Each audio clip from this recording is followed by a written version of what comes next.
Welcome to టీ10 నేను రేవతి. ఒక సమాచారం ఇవ్వడం వల్ల ఎక్కువ నష్టం జరుగుతుందా లేక ఆ సమాచారాన్ని ఇవ్వకుండా నిషేధ చట్టం వల్ల ఎక్కువ నష్టం జరుగుతుందా అన్న ప్రశ్నలను వివేకంతో విచక్షణతో బేరీజు వేసిన తర్వాతనే మీడియాపై చర్యలకు పూనుకోవాలని అత్యున్నత న్యాయస్థానం బ్లూంబెర్గ్ వర్సెస్ జీ ఎంటర్టైన్మెంట్స్ కేసులో స్పష్టం చేసింది. మీడియాపై కత్తిపెట్టి వ్యవహరిస్తూ పత్రికా స్వేచ్ఛను కర్కశంగా అణిచివేస్తున్న పాలకులు ఏలుబడిలో సుప్రీంకోర్టు ఇలాంటి వ్యాఖ్యలు చేయడం హర్షణీయం. తాజాగా ఉత్తరప్రదేశ్ లో యోగి సర్కార్ తీసుకువచ్చిన మీడియా విధానం సుప్రీంకోర్టు మార్గదర్శకాలకు విరుద్ధంగా ఉంది. దేశంలో బ్రాడ్కాస్టింగ్ తీసుకురావడం ద్వారా మీడియాపై ఆధిపత్యం చెలాయించాలనుకున్న మోడీ సర్కార్ బిల్లు తీసుకురావడానికి ప్రయత్నించింది.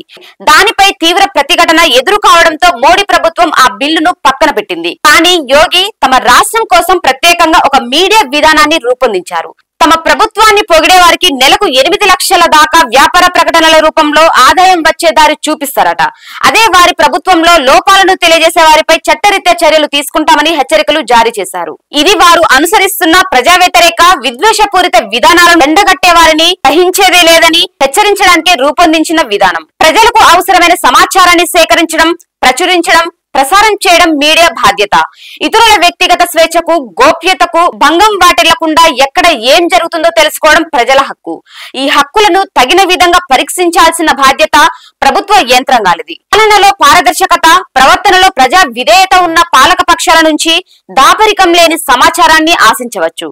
కానీ అందుకు భిన్నంగా వ్యవహరించే ప్రభుత్వాల నుంచి, నిజాలను మాట్లాడితే సహించలేని పాలకుల నుంచి వచ్చే నిరంకుశ ధోరణులను ఎదుర్కోవాల్సిన దుస్థితిలోకి నేడు మీడియా నెట్టివేయబడింది. దృశ్య, శ్రవ్య మాధ్యమాలకు తోడు డిజిటల్ మీడియా ఇప్పుడు అందుబాటులోకి వచ్చింది. పత్రికలు, ప్రసార సాధనాలు చాలా వరకు ప్రభుత్వం గుప్పెట్లో బందీ అయ్యి అధికార పక్షానికి బాకా వ్యవస్థలుగా మారిపోయాయి. మోడీ ప్రభుత్వ హయాంలో మన దేశంలో పత్రిక స్వేచ్ఛ, భావ ప్రకటన స్వేచ్ఛ దారుణాతి దారుణంగా హరించుకుపోయాయి. కోట్ల రూపాయల పెట్టుబడులతో నడిచే ప్రధాన మీడియాపై బీజేపీ గట్టి నియంత్రణ సాధించింది.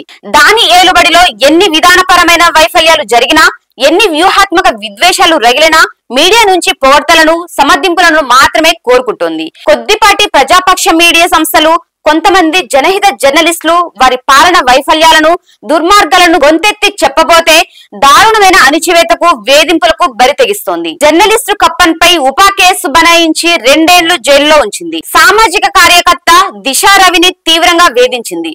రైతు ఉద్యమ వార్తలను రాసినందుకు న్యూస్ క్లిక్ సంపాదకుడు పుర్కాయస్తపై దేశద్రోహ కేసు బనాయించి జైల్లో పెట్టింది.